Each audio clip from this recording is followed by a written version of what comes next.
That might be Some It's a great, sandbox. wide It's shot a soap in box. there. It's Bandbox. Welcome to the Real Study with your hosts, Mr. Snitbits, Because I do think the movie is good. I think the lighting is struggles. I think the cinematography is okay. Black Girl Marvel, Follow us on everything because we will find you. all the movie things. So many young filmmakers and indie filmmakers took it and just went with it, and it became this thing. Janine DeBean. So that's what the story is, and then the film goes about answering that question for you. And me, the Real Study movie voice guy. I don't know if it's good or not, but I'm going to watch it. I'm going to try it. Produced by Hyena. Let's go to the poster wall. Hello and welcome to The Real Study. As always, I'm Mr. Snippets. With me, I've got Black Girl Marvel, all the movie things, and Janine DeBean. And we are starting off Black History Month strong with two Sidney Poitier films, a double feature, if you will, In the Heat of the Night from 1967, and Guess Who's Coming to Dinner, also 1967. He had quite the year that year. And then we will be, at least this is the rumor, we're going to be doing a Wes Craven double feature next weekend that is supposed to be People Under the Stairs and Vampire in Brooklyn. So check that out as well. Before we get started, we're going to move over to the main wall and say hello to everyone and hear about, of course, social media. I haven't seen you guys in a week. I know that doesn't seem like long, but sometimes it feels like forever. How are you guys doing this week? Doing okay? I'm making it, making it. Yeah. Doing okay. I got to meet my favorite YouTuber, so that was really awesome. Nice. Very cool. Yeah. Who is dropping Dead in? Meat. Yeah. Oh, very cool. And you saw, what was it? The Hoagie? Was Hoagie. that the name of the movie? Yeah, they were doing a screening of this really crazy Gremlins type B movie. These two best friends over COVID, they were watching movies like Munchies and really kind of very cool shitty puppet movies, and so they got this idea to make this ridiculous film. And it ended up actually being really topical as well, because our villains are kind of very right-wing kind of crazies. So it was gross and funny and just very kind of self-aware, and just looked like friends having fun making this kind of crappy great movie. And just funny? The atmosphere of watching it with a crowd of kind of like-minded fans just kind of elevated it. So one of my mutuals, according to Seth, was also there, and he said it was just hilarious. He was laughing the whole time. Yeah, it was very funny. That's awesome. Brian, things going good? Yeah, we're hanging in there. Cool. Things are going. That's what I like to hear. Keeping it positive, and everybody seems up to date, and I love that. So we do have a little bit of news. What about you, Mr. Snippets? I am here. I'm thriving. I'm doing all right. We've been doing some role playing with my wife and her sister, and that has been going really well. You might want to clarify. Yeah, right? Yeah, because role playing. Let me clarify that. Wow. Yeah, 100%. D&D. Absolutely. So I've been glad you said that, Brian. Dungeon Master, I was thinking. and although that almost sounds bad, all these this terms with the wife cross the lines. So yes, we've been doing that, and then of course, just living, working, trying to stay afloat. Exactly. So before we get to the news and the Reel Roundup and all the things we normally do, we do want to hear from Law about social media. So I'll give it over to you. Alrighty. So as always, you guys, if you're listening to us right now or watching us right now, you're either watching us on YouTube or Twitch. We are on there to watch live while we talk about these movies. You can also join us on TikTok, Blue Sky. We're also on Letterboxd. So if you want to see any past films that we've rated, maybe there's a part 2 in there that we didn't get to, go through our Letterboxd. Follow us on Letterboxd so you stay up to date on what we have watched or we're going to watch. Again, if you're listening to us on either Podcast Republic or Spotify, Google Podcast Nation, all these podcast platforms. We are on there. Make sure you follow us on everything. So if you can't watch us live, you can watch us in playback, or you can listen to us while you're in the car, because we want you buckled up and safe. Okay. Make sure while you're on there, you give us a little bit of a rating. Give us a 5-star rating. Give us a 4-star rating. Don't go below that, because we're amazing. Okay. We don't deserve anything lower than a 5 or a 4. All right. Make sure you comment. Make sure you comment on our videos on Twitch and on YouTube, because that does help the algorithm. That does help when you come in and you can chit chat with us every few minutes. That boosts us up. We appreciate that as well. So you see our names on the screen as well. We have our own separate things that we do. This is what we do when we come together. So make sure you follow us all separately as well. We all have other topical things that we talk about. It might be some movies, some cinematography. It might even be political. We're a well-rounded group of individuals who have interests in a lot of things. So make sure you tap in. Are you talking about my head? Well-rounded? I'm talking about you and Bryce's head. So very well-rounded individuals, and kind of me at this point, because I ain't got no braids in. So well-rounded individuals. So just make sure you tap in on the Real Study podcast on all platforms. Make sure you join us on our own separate ones. The names that we have up here are our names on all of our platforms as well. And what you might not know is our own Janine the Bean has 2 other podcasts that she taps into.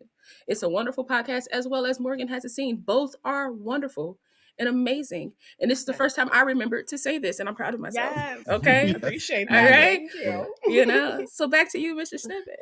Oh, wait. All right, I do appreciate it. Yeah, I'm over here. I do that too, because I'm like, wait, Law is to my left. Law to my left. That's what I have to remember. Below is easy. I'm just like, they're down here, it's easy. If you want to follow us in real life, we're going to share our addresses at the end of the show. So. Absolutely. So you come on and visit. All that good stuff. I will tell you my mother's maiden name. Yeah. Like, we're absolutely. Gonna the street I grew up on, the dog I had, other stuff. We like to just get it done. Right? Absolutely. Okay. Moving on from that. All right. So we do have some news, and some of it's great news, and a piece of it is really terrible news. So we're going to get to the news right now. Yay. Now it's time for the real news.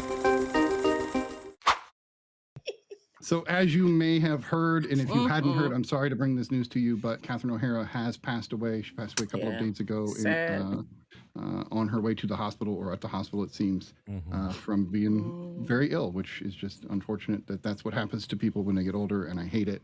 But I know that she had like a rare disease. Very rare heart thing. Yeah. I didn't know that.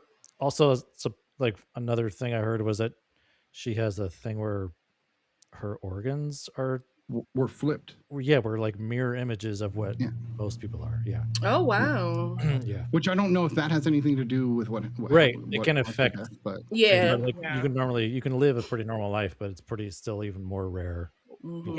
Added to the heart condition. So. Right. I think nobody expected it. Obviously, she didn't expect it. She was rushed to the hospital, but it's just one of those things that, like, kind of like with Rob a month ago, like we all just kind of, whoa, this was unexpected. And I know that she means a ton to all of us on the panel, so I wanted to go through, hear what you guys, feel, and maybe talk about your favorite movie. I always think of Sally, A Nightmare Before Christmas. Like, that's the thing that, like, sticks out to me almost the most. Not that I want to judge, because she has such a hell of a list. And I'm just now getting through Schitt's Creek. I'm on season 2. Oh my God, yeah. Schitt's Creek is so good. And The Studio. She's in that as well. So I'm like watching all this newer stuff of hers. Yeah. I got to check out The Studio. Yeah. Yeah. Law? I love Catherine O'Hara. This, like, I was at work and multiple people were like, did you see? Because they know that I'm like the movie person at work. And I'm like, yeah, stop traumatizing me. Thank you. Stop hurting me. It's like, but it's, I was just like, no, like I just yelled it out and everybody's like looking at me. I was like, don't worry about me. Like, it's fine. Like, worry about her family, and blessings to her family and those that loved her and care for her. And I think the thing that pops up in my head most of the time, like from my childhood, would be Home Alone. Even in Nightmare Before Christmas, but it's like really much more like Home Alone for me. And then like growing up now, it's Schitt's Creek. Like, she's such a force on that show as well. Like, and I love that she's been able to, throughout her years, just hit different generations, hit different like genres, and she's funny in all decades. And that's very hard to be across the board to people that have like different like comedy tastes and things like that. And she's able to just keep being funny and keep being great. And so, like, much love to her family. And when Macaulay Culkin called her mama in his tribute to her, I pretty much fell to pieces. And I was like, that's all, folks. That's all I got for you. That was perfect from him. Absolutely. Brian, how are you feeling about this? I know, obviously, we're distraught. Oh, yeah. It was... your thoughts. Yeah, another one of those surprise things, like you said. Like, even, I mean, it's hard to say that because, like, even when it is like expected, it's still like it still sucks. It still hurts. Yeah. And yeah, it's just it's sad that it takes these kind of things for us to like really dig into someone's filmography or what they, you know, things we missed, maybe. How big of an impact they had on like not just the industry but like all of our lives. Like, I mean, all of us kind of like grew up watching her pop up. She was one of the people that popped up out of nowhere too in a lot of places. You're like, oh yeah, and she's like made that project that much better.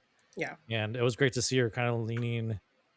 Not that she hasn't, you know, like she's like in After Hours, which I don't think is necessarily a comedic role, but it's good to see her like branch out of more like dramatic stuff, like in The Last of Us. Yeah. The studio is still comedy, but she, you know, she was able to like play some serious stuff. Well, most of the stuff is played straight. It's only our characters in that show that deal with the exactly. Yeah. And it's just fun. Like I rewatched one of my favorite Christopher Guest movies, Best in Show. You know, just watching her. You know, just it all felt like so natural and like and you know and then reading like Eugene Levy's tribute to her. I mean, those it was so many. It was like those two. It was like Pedro Pascal, Seth Rogen said something like Pedro's was great. It was it was so many people. Jenna Ortega. And just knowing that she was actually like a Michael Keaton, good human. Douglas. Michael Keaton Douglas. Janine. Yeah, I mean, she definitely can be cited as one of those actors that we grew up with. She had so many great things, so much versatility. Like Brian said, I loved her in The Last of Us. You know, she could play into drama. She could be really funny. I love, you know, her comedic styling was very kind of snappy and sharp and straight. So she did it all. And then just the surprise of her even being Sally as well and hearing her sing and all of that. Yeah. And so many other voices. She was like a crazy. Like a crazy voice, like voice filmography. Yeah. Crazy. Yeah, she's got talented. One hell of a list. Talented. Yeah. What about you, Snitty? I mentioned Nightmare Before Christmas, obviously, but also Beetlejuice. You know, it one of those characters you love to hate. Like you want to. You hate Delia, but you're like, but there's something mesmerizing about you. Like, not Delia, but no, it is Delia. Delia. I was thinking Lydia, but you know, right. Hey, I was in the right movie the whole time. That's absolutely. So yeah, it is heartbreaking, and now it's going to be even more heartbreaking because my wife is distraught about her passing, and it's just one of those things where people feel silly when we lose people, but something that she said in John Candy's eulogy was really great about the fact that he was there to make people happy and laugh, and he knew he had an impact on people's lives, and she too knew that. And so when people are like, why are you upset that a celebrity died? I'm like, do you not understand how many times I've seen their movies and what impact they had on my psyche, what impact they had on my life? And I'm like, feel like I'm a better person because of these people. Like, that's why. So obviously it's not for you. That's fine. No judgment, but don't get down on us because we are upset. You build a connection with these characters, so in turn you kind of feel like you have a bit of a connection to the actor themselves. So when they pass away, and appreciation for everything they were able to do, like exactly. As long as you don't take it to the point where you run to her family and be like, "It's us, right, guys?" Like that's too far. But like, show an appreciation. Another thing too is like there's another thing of like grieving the fact that we won't get to see anything more from her. Right. You're right.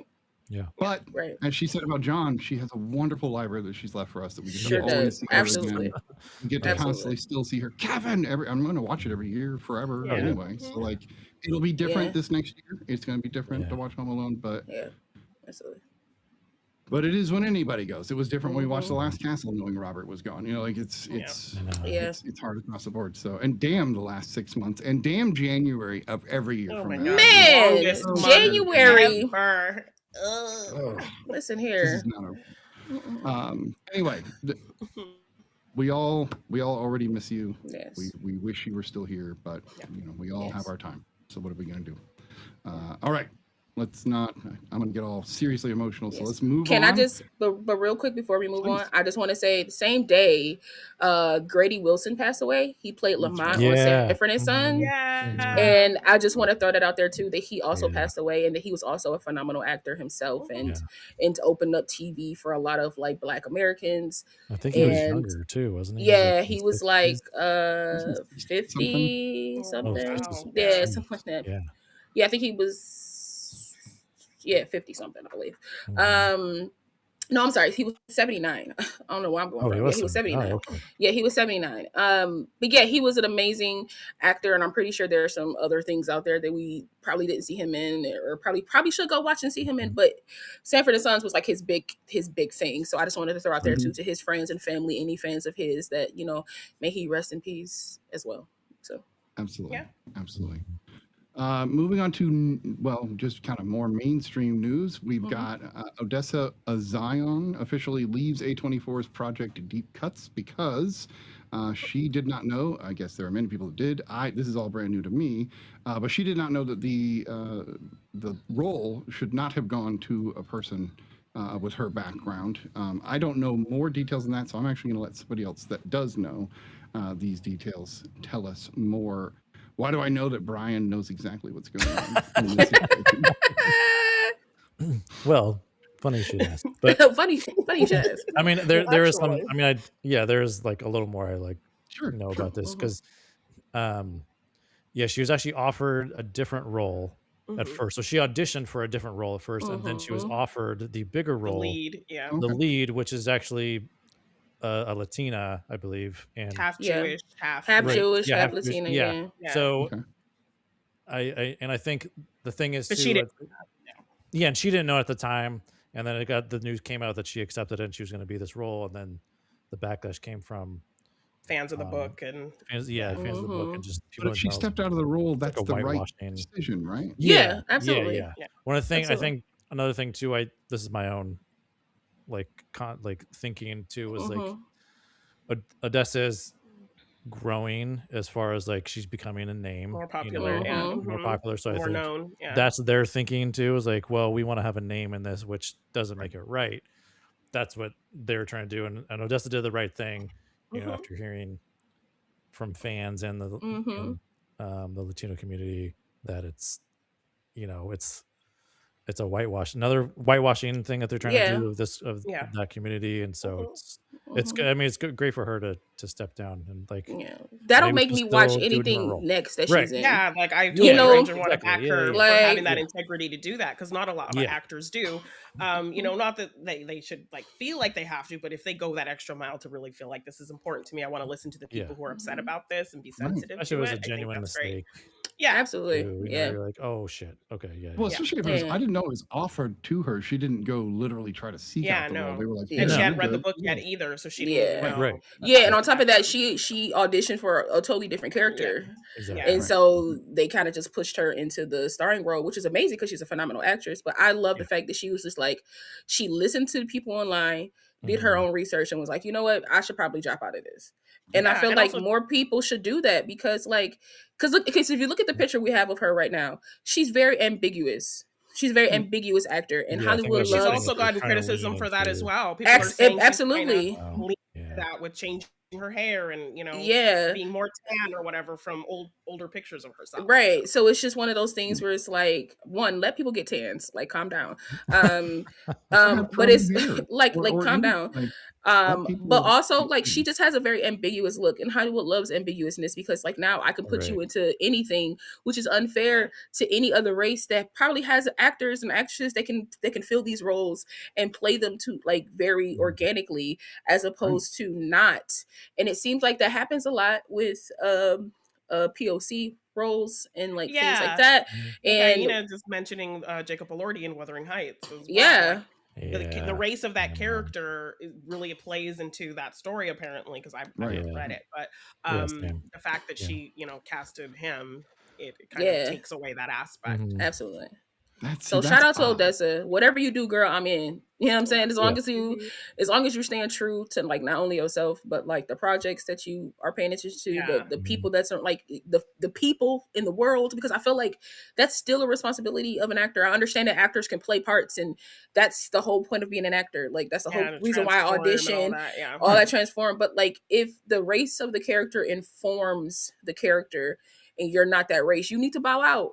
Like you need to. I would say that's true about if it's a gay character and you're not gay, and somebody who is gay can bring more depth to the character. That's the thing. Like she's not gonna be able to pull any real life experience from this character. You know what I mean? So or even like colorism is kind of something that comes as well. When like very light skin Eurocentric, biracial actresses play roles that were written as darker or described as darker skinned. Absolutely. People. Biracial people have very, different experiences than, medium to dark black people. Absolutely.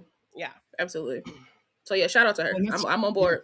I'm a fan. Kind of across the board. And go watch Fresh Kills because she's amazing. She's amazing in Fresh Kills. My God, I just saw a clip from Fresh Kills and was like, I'm gonna have to tap back into Fresh Kills because it's heavy, but it's good. So Apparently, Jennifer Esposito is working on another movie. Come on. So that I'm excited. Let me audition, Jennifer. I know you don't watch this, but if you do somehow, it just comes across your algorithm. She is friends with the Real Study. I know on TikTok. So let's clip this and just put it on the page. Like, let me audition, baby girl, or I can set up catering very well. She's in New York. So you can be crafty. Yeah, I can be crafty. You know what I'm saying? Like, I just want to be a part of the magic. Wherever getting I'm at. On set, getting in studio is sometimes the first step. So sometimes. Okay. So it sounds like good job this time, but still Hollywood A24. Get your act together. Knock that off. Don't be offering these roles. And it may not even be an A24 thing. They're distributed. The fact that they don't pile on her about this and not the men who kind of made this decision. Yeah, exactly. Right. In the system that's been in place. So, but good to her though. I feel like get it together. Exactly. Yeah. I feel like she's charting a really good lane for herself because integrity means nothing in Hollywood, but it also means something.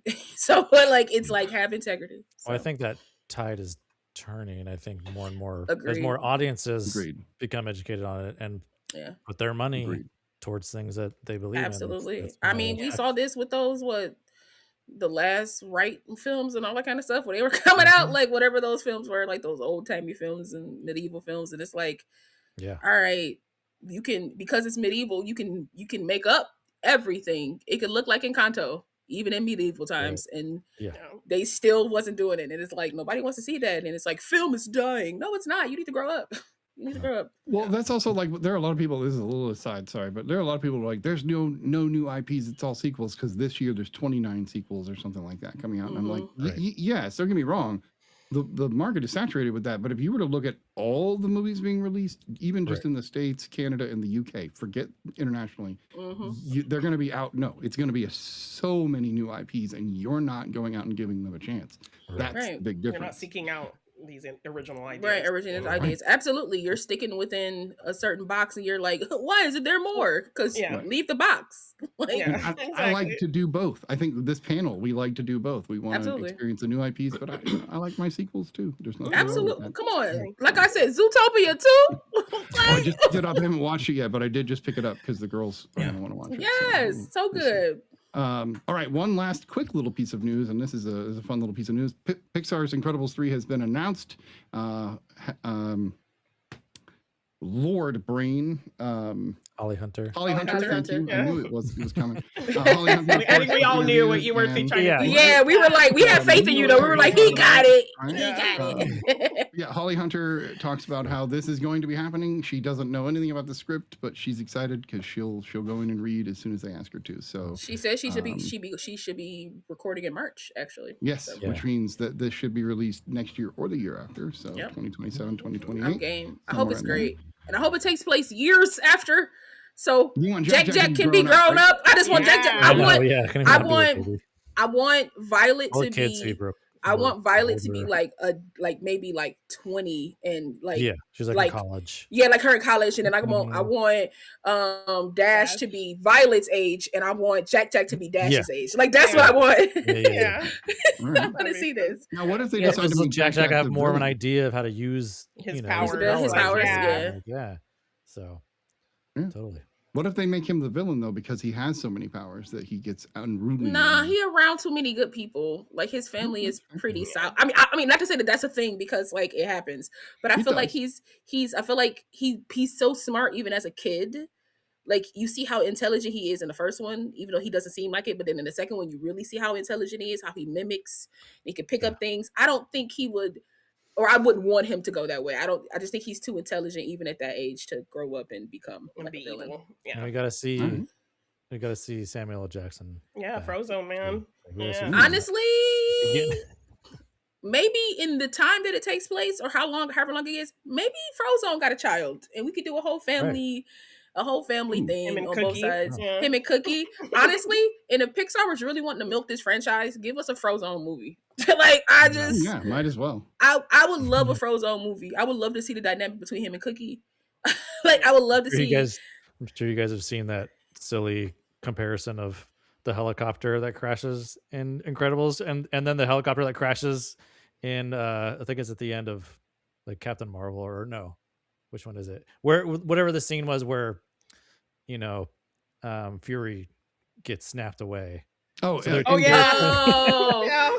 a parallel. Oh, that's funny. Yeah, and the helicopters crash in the exact same way. Like the spin out, Yeah, the Russo brothers snagged that and kind of used it. Probably. Yeah. Honestly, I wouldn't be mad at that. That's actually kind of funny. Oh, this is totally an aside, but you made me think of something that people are upset of James Cameron over using the same footage within all three Avatar films. Yeah. And I'm like, do you guys not understand that these are really expensive and they're going to cut whatever corners they have to in order to save money? Yeah. Like, why? What you're complaining about 3 seconds of footage out of 200 minutes of film? Like, what are you doing? Like, but how was it set up? Was it like a flashback, or was it like it's just something Jake Sully does? Like redressed. He's like he has a move, if you will, because he does the same thing in each film. Yeah, and so like the background's different and everything. Right. His attire maybe different and looking exactly. It's just his same animation and same like move. Right. Listen, like who cares? That little that one move probably cost $1.2 billion. That's my point. So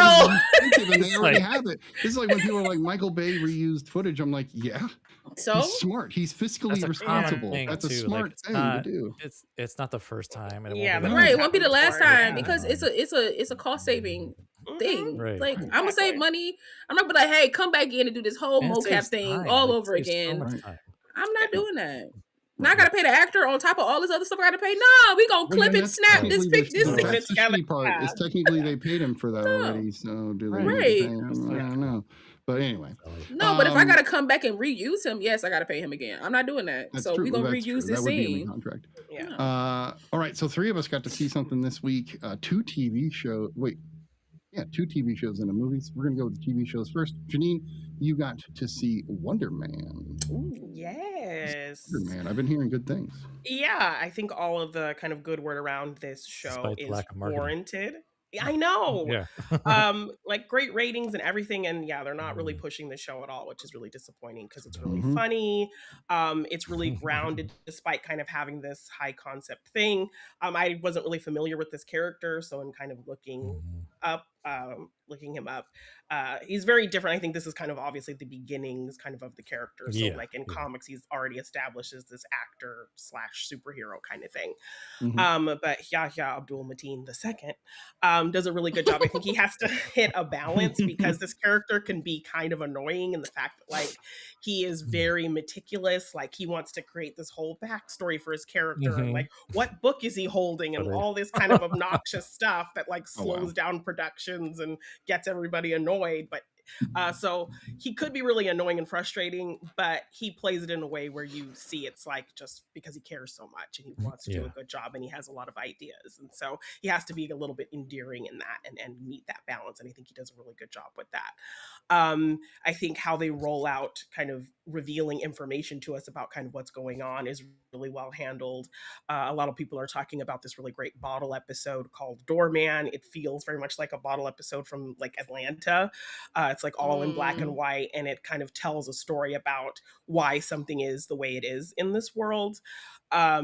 So it's really kind of fun how they've created kind of some fun episodes like that. It feels really kind of grounded. I think a lot of people have been comparing it to the studio in the sense that, you know, we're on sets and we're at actual studios. We feel like we're in all over LA, going to auditions and things like that. So I love that aspect of it as well. I love what they did with Trevor Slattery. Like, he's not just like this nonsense joke machine. I love they keep bringing him back. Yes, so they're finding ways to bring him back and reinventing him every time. So this time he's very kind of more serious and thoughtful. He of course still has kind of his silliness. His quirky part. But he really gets to play to some interesting kind of emotional aspects, and the friendship that kind of forms between these two characters is really fun. Like, you would not expect these actors in the Marvel universe besides Trevor Slattery. We would have to pull him over. That exactly. So they found a really great way to work him into this story, and the bond that, you know, the supportive bond that kind of forms between these two is a really fun dynamic. Like, they end up kind of really leaning on each other and helping each other out in a lot of ways, and become this team. So that's really fun. We do have Department of Damage Control kind of looming in the background to kind of be our MCU connective tissue, but that doesn't really overwhelm the story. I think they work it in enough to where, okay, yes, this is akin to the MCU, but we're kind of still doing our own thing. So I like that they kind of, you know, focus more on this story that they're telling, but keep that kind of stuff in the background. But yeah, really love I just binged the first 8 episodes. It was really great. And yeah, definitely check it out. I like that it's 8 and not 6 episodes. That's listen, great. I thought it was 6 episodes, and then my friend was like, honey, did you already watch the first 2? Because there's 8 episodes. And I was like, oh, I'm just used to them kind of giving us 6 episodes. Right, they give us they gotta nice. Phoning it in. Okay. You know, so let's go. Apparently, Aina has a problem with Ben Kingsley because he's the bad guy in Species. And, he's the bad guy in most things, I think. No, for sure. He's the bad guy a lot. So he played Gandhi, and so he had to, like, you know. Yeah, he had to switch it up. Like being a British man and playing Gandhi. I know. Yeah, I think they actually made like some kind of commercial for like a sports car or something that was like a bunch of British actors talking about why they make these villains. It was like him and Tom Hiddleston and I can't remember who else. Yeah. I'll have to find it and send it to you guys. Yeah. Really, oh my God. But that's also a time where like they weren't thinking about race and things, and they were just kind of like, he looks like him, and we can like tan him up a little bit. Exactly. Ben Kingsley saw him in there for name recognition. Yeah, absolutely. Scrawnier and kind of fit the role. Absolutely. Yeah. Not thinking that there's somebody. Did a bad job. Not saying that. Not saying that. But also, like there could have been someone of the same race actor. They couldn't make that today. I mean, no, not with Sir Ben. No. Lala, you got to see His and Hers. I know that's something that Janine watched a while back, and I know you're excited. Listen, I'm gonna talk to you to be. We're gonna talk later. Okay. We're gonna just. I will keep it. Really kick this one off. I think. Yeah, I'll keep it real. But essentially, it is like a murder mystery from Netflix. It is on Netflix right now, so if you have not seen it, please go check it out on Netflix. I will try my best. I think this film is way better if you go in without knowing anything about it, because you get to be along the ride with the characters, like all the characters, as well as like kind of like figuring out for yourself.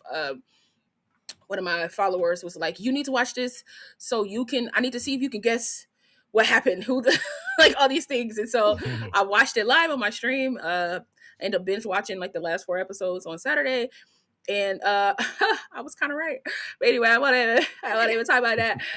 But it's a really phenomenal show in the sense that like John Bernthal and Tessa Thompson work very well off each other. They honestly work very well with the entire cast.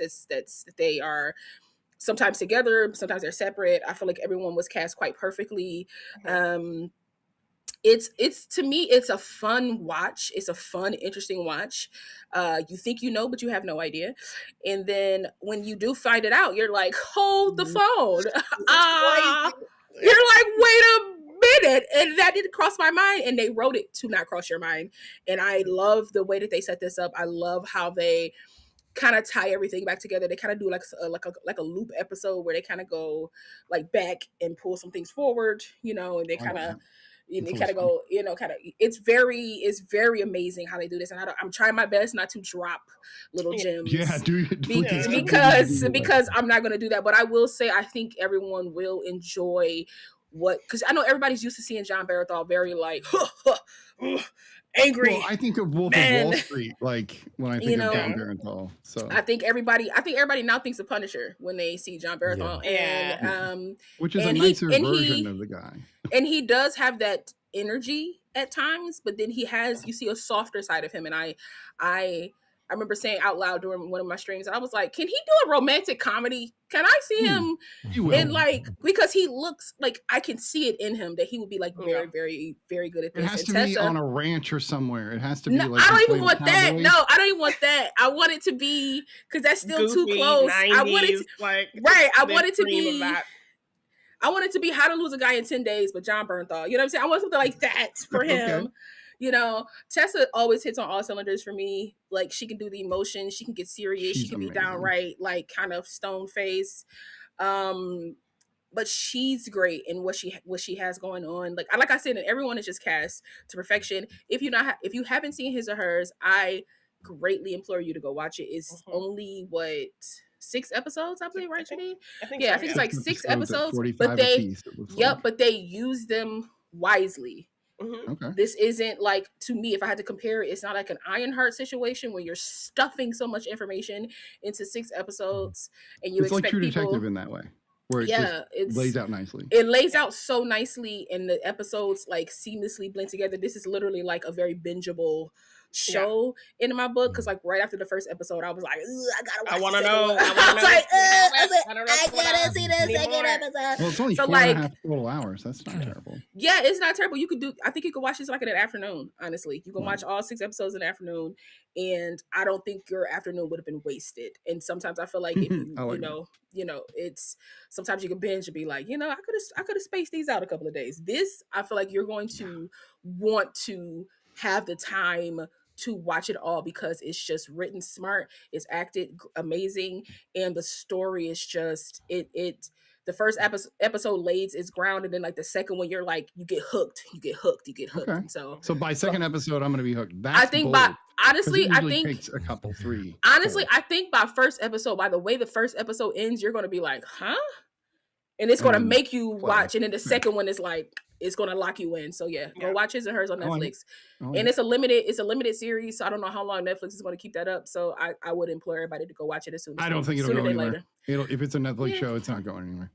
Well, but it's limited, so it's possible that they might remove it for a little bit before they bring it back. So I'm just saying, go check it out. Okay. Okay. I did want to correct something. So it looks like Ben Kingsley's dad was Indian. So we were a little off there. So it sounds like at least he was half off. It's like, shout out to Jennifer Lewis in the chat. Right. Yes, thank you very much, Jennifer, for correcting us on that, or correcting me on that. All right, so I got to see a movie this week. It's not the newest movie, but it's definitely not old. Companion, which I knew nothing going into this movie whatsoever. And if you can do that, better if you do that, if you can do that, it's a really, really solid watch, because knowing the no in this can ruin it. And what bothers me is a lot of movies like this. I was just talking about this with the Charlize Theron movies we just watched but didn't review. Old Guard. And it's like, here's the premise in the first 15 minutes, and you're like, cool, but maybe you could have saved that. In this case, no, they need to set up the premise in the first 15 minutes, and then you get to see it unravel after that. And this is so good. Like, I really enjoyed this. Yeah. Right? Smart, witty, funny, makes you feel kind of bad at points. it was very, I don't even want to say what it's giving because that will give away. Yeah. And it's like they immediately answer any questions you have because you're like, why is this? And then immediately like they'll have a line of dialogue or something that explains. That totally explains it. So they've really thought of everything. They really did. And I didn't see anything where I could pull on a thread. I was very happy with that. Yeah. But and again, oh man, I want to say so much more, but I almost feel like we should review this movie. But totally. This is such a good movie. That scene where like the cop talks to her on the right street. On the street. That was brilliant. Yeah, like, again, little subtle things that like just bring it up to a really smart level. Refreshing. Right in my, I'm just saying if you know who I am, it's my favorite. Says a lot too. And that should tell you something about what it is. It does say a lot. It has a lot to say about consent. It has a lot to say about autonomy. It has a lot to say about being true to your own nature and self. Like there's a lot that this movie has to say for being a smart thriller kind of because it's funny. Like I laughed. There's quite a bit of times. It's like a dark comedy thriller for sure. Kind of. But if you have not seen Companion but are wondering about it, please just watch it. Don't even hesitate. Just turn it on and enjoy the ride. And I don't want to say any more than that. So there it is. 9 out of 10. 9 out of 10. Ooh, Law left. Is it because she didn't want to hear? I bet it's because she didn't want to hear. I hope it's because she didn't want to hear. Well, if you're back, Law, I'm done. We can move on to the movies. So this week, we are doing 2 Sidney Poitier films. We are, of course, going to get to trivia with Janine before we start. But the first film, we're going to do these in order, and they were only released 4 months apart, 3 months apart. We're going to start with In the Heat of the Night, which, of course, was so popular that it actually spawned a TV series that went on for a few years. And a sequel. Yes. They call me Mr. Tibbs. Mr. Tibbs, which I watched the first 5 minutes of and went, this is not the same tone. Not the same movie at all. Like immediately there's nudity and like it's kind of cheesy 60s. It fell apart pretty quick. The former mayor of my town was in the series, Alan Autry. Oh, really? So, was the mayor of Fresno for a little bit. So, Janine, you suggested the film. I know you own the film, so that makes me assume you've seen the film. Yes, many times. Okay. Brian, had you seen this one? Regrettably, no, I have not seen either of these actually. So. Okay. Well, hey, that's why we do this, though. We gotta get more under our belt. So, because Law's not here, and I don't know whether she has or not, we'll start with Brian, and then we'll go from there. What do you think of In the Heat of the Night? No, we're doing trivia. My apologies. I already said it. Trivia. There I go. We're gonna do that until Law gets back. So both of these films had some really great trivia, so it was really hard, kind of narrowing it down. Yes. Sidney Poitier insisted that the movie be filmed in the North because of an incident in which he and Harry Belafonte were almost killed by Ku Klux Klansmen during a visit to Mississippi. That's why Sparta, Illinois was chosen for the location of filming. Nevertheless, the filmmakers and actors did venture briefly into Tennessee for the outdoor scenes at the cotton plantation because there was no similar plantation in Illinois that could be used. Poitier slept with a gun under his pillow during production in Tennessee. He did receive threats from local racist thugs, so the shoot was cut short and production returned to Illinois. Dang. Yeah. So even just the act of trying to make this film. It was all, 1967, this was the first major Hollywood film in color that was lit with proper consideration for an actor with dark skin. Haskell Wexler. Recognized that standard lighting used in filming produced too much glare on most Black actors of dark complexion. He toned down the lighting to feature Sidney Poitier with better results. Yes, you can actually see it if you compare the lighting in Guess Who's Coming to Dinner. You get a lot more reflection, so that actually is interesting. So what they're doing is they're making the light softer. They're diffusing it, you think? Yeah, there's more diffusion to soften some of those highlights and everything. Because the thing too with lighting, like white folks, obviously the science behind it is like our skin bounces light, where darker complexion is going to absorb. So you do have to use more light, but then you have to like soften that light up though if you're going to use more of it. So right, that makes sense. Yay. Any others? Rod. Sorry? Rod Steiger was asked by director Norman Jewison to chew gum when playing the part. He resisted at first, Okay. but then grew to love the idea and eventually went through Yeah, he really chews that 263 gum. packs of gum. Yeah, you could tell too the way he be chewing, the way he was chewing. Yeah. I was like, no, that he's like, Yeah. I was like, He okay, really got- sir. Yeah. Like, I'm gonna chew my Man. gum and then act. Like it felt Yes. like acting Yeah. was secondary to the gum chewing. Yeah. The The scene that took solid. yeah. It was. The Honorary scene that Oscar took in my book, I'm just saying. Yeah. exactly, yeah, gum acting, Samuel Jackson's cigarette acting Come in on! Jurassic Yeah. Park. So The good. way he just, yeah, I love that. Yes. Well, especially Hanging if out of his you mouth. know he's Uh-huh. tasting the filter. Like it's gotta taste nasty. He's Yeah, in yeah. a new Just all category, filter. just like No, absolutely. Like Mouth props. prop Like acting. mouth prop. Mouth acting. Yeah, something. I would love that. Cause okay. Yeah. The scene that took place at the police chief's house featuring dialogue that came out of improvisations between Sidney Poitier and Rod Steiger.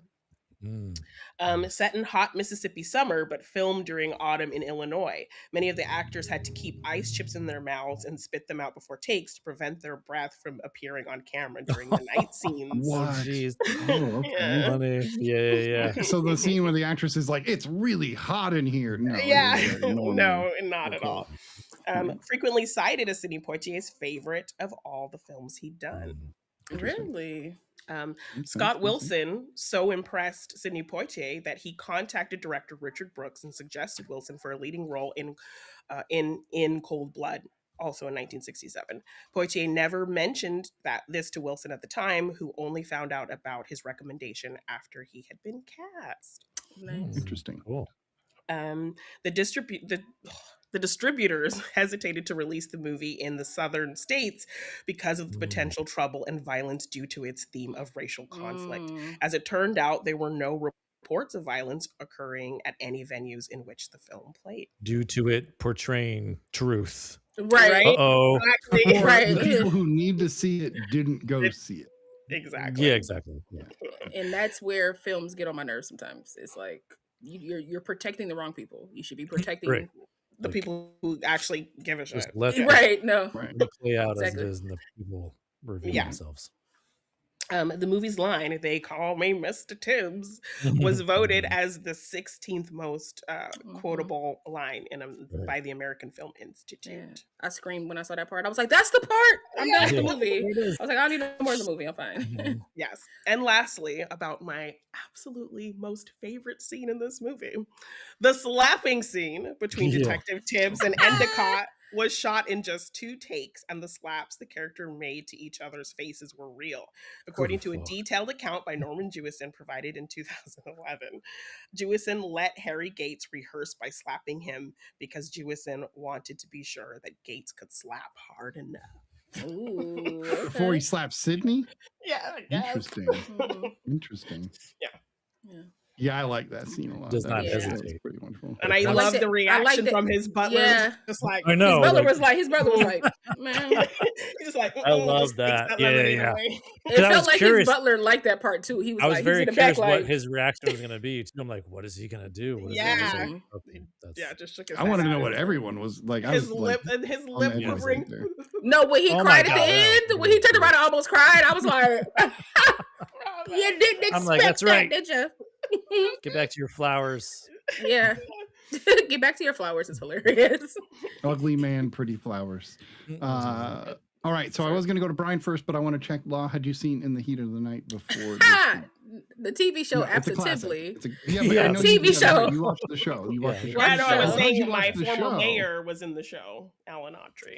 Oh, Yeah. cool. Yeah, I watched the show growing up. I really didn't know it was a movie until like way like after the show had been a thing, and I was like, a movie.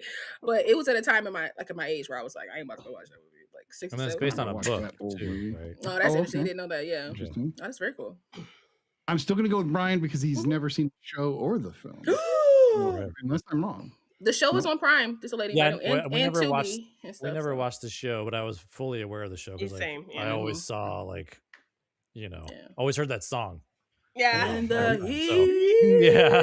of night. Yeah, that's my thing. It is crazy how Steiger and Carol O'Connor like Oh! have a very similar. And like, they look cast and Carol build and O'Connor so everything. I was like, perfect. whoa, When I, yeah. yeah. Yeah. When I watched this, I was like, that's where he got it from. I was like, that's where he kind of got some of his stuff from. He still made the like the TV show his own, but I was like, that's great. That's a great basis to like kind of go off of. It was funny. I was looking at some of the promotional, like some of the stuff for the show, and some of the promotional stuff though, because has them like the whole cast like smiling and everything. Yeah. Like, is it the right what tone? The subject matter of this show.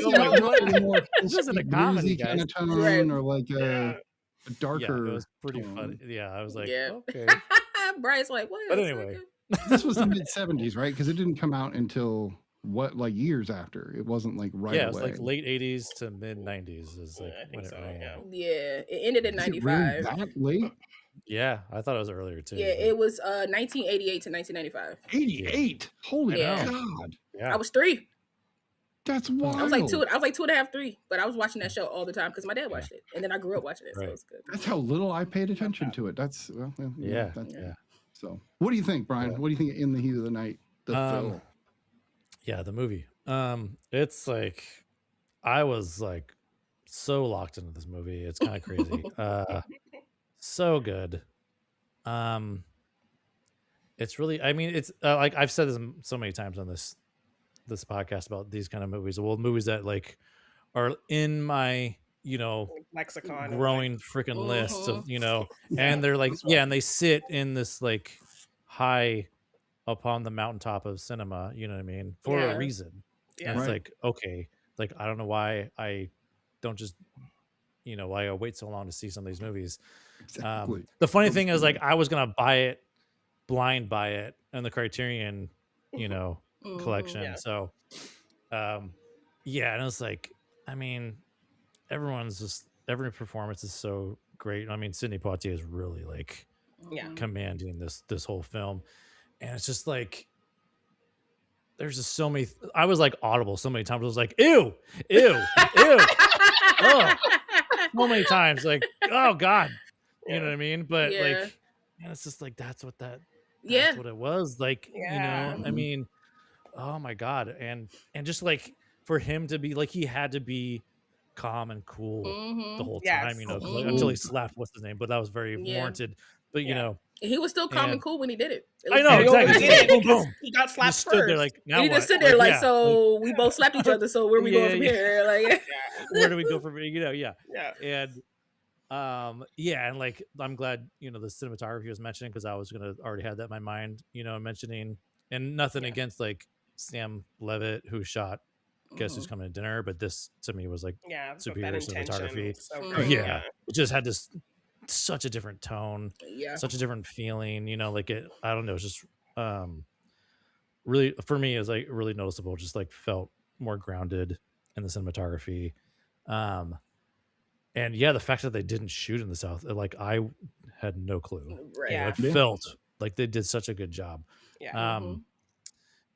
Just I don't know. I like some of it was I've really feared for him in those moments, it's just like there's just so many of those moments where I'm just like audibly yelling at the screen like, God, you people are gross. Like just God.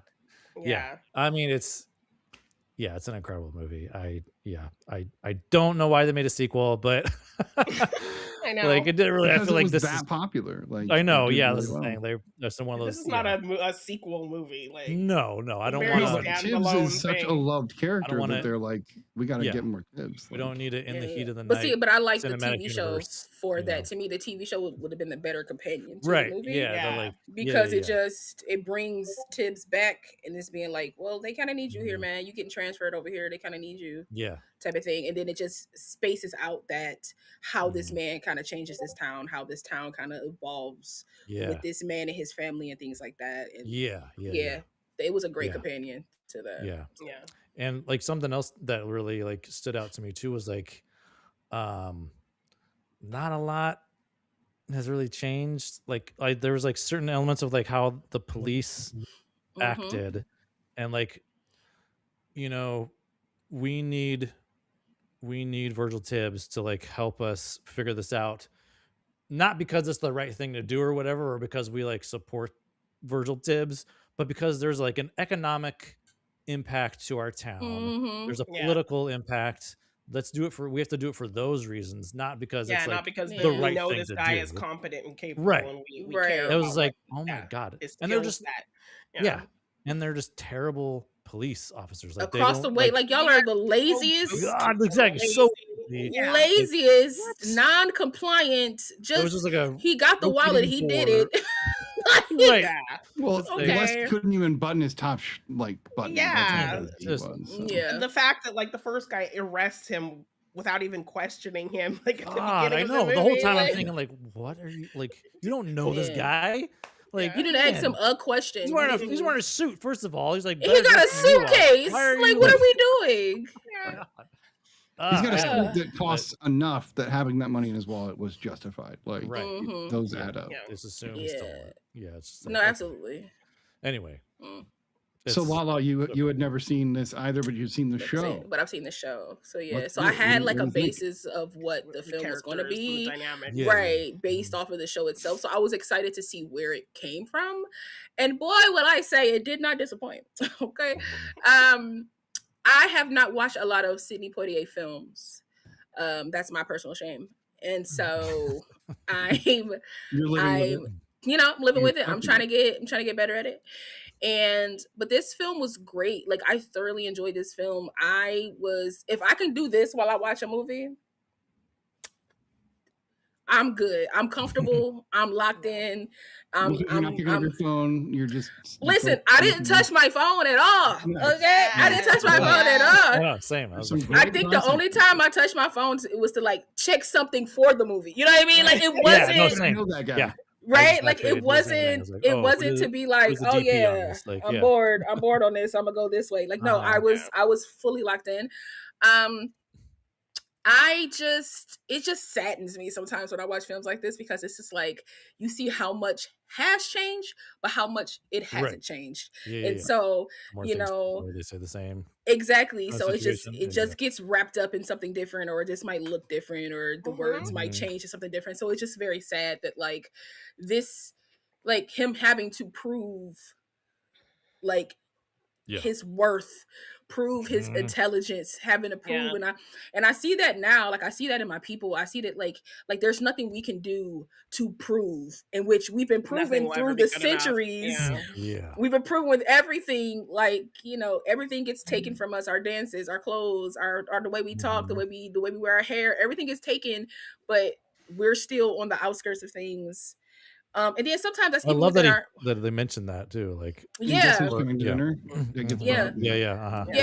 Like but it's still but we're still like on the outskirts of that. But then it's like who's coming to dinner? It's even sometimes our own people that's prohibiting that push forward, right? And it's because you've been indoctrinated to believe a thing, and it's like, well, I've been safe in this thing. So why would I step outside of this thing where it's not safe anymore, type of thing? So it's just, but In the Heat of the Night was great. I felt like the actors were amazing. Sidney Poitier just had to like, giants, man. Like he's just like, he's massive in this film in such an amazing way. Like his line of like they called me Mr. Tibbs was just like, I was like, oh, he said the thing. And the context to it too is so great because I think people hear it but don't know the context. And the context is so powerful because it's like to see the juxtaposition of like, okay, well, he must not go through this in Philadelphia. So like he's kind of in a place where he no longer has those like he was irking me because it was just like, I'm like, bro, they don't like you down here. Protect yourself at all costs. Stop going places by yourself. Take one of these. That is the duck out of water trope, like 100%. No, absolutely. No, like absolutely. Like I have to do my job. It's just him like I have to do my job, and I'm like, but it's also it's just like you not in Philadelphia, my good sir. Like I need you need a white person at your side at all times. I even feel that way in this 2026. If I go too far up north, I'm like, I need a white person with me just in case something happens. Like I just feel comfortable if I do, or I just don't go up there by myself. So it's like watching him kind of be like even the guy was like, Packy was like, do you want me to stay with you? He was like, nah, you can go. Why?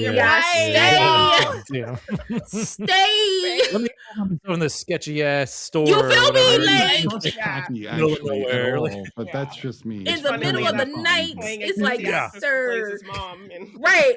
Like, what are we doing? And then it's just like, and I just feel like after the film. Two of those guys jumped him too. You feel me? I wouldn't go nowhere by myself. This man ran into a. He didn't have nothing. This man was just like grit, spit, and whatever I got within me. I'll pick it up from my environment kind of fighter. And I'm like, no, sir. I know, like, because cowards bring guns. No, sir. Cowards bring guns. So like, it's one of those things where it was like, it was really irking me. But again, it wouldn't be a story if he didn't do things like this. But also, it's informative of who he is. In Philadelphia, he's respected. In Philadelphia, he's Mr. Tibbs, or Officer Tibbs. Like, he doesn't have to go through this. And I like that Gillespie was like, here's the thing. I can say all this stuff to you, but I know you're not going to stay because of that. So your ego, you going to stay for your ego. You want to prove us wrong. For your so, ego, right? and I was like, don't give in. And he did that slow walk over to him. I was like, you shouldn't have gave in. I know. But there isn't, like, and I do feel like there is an ego in our community where it's just like, I've worked very hard.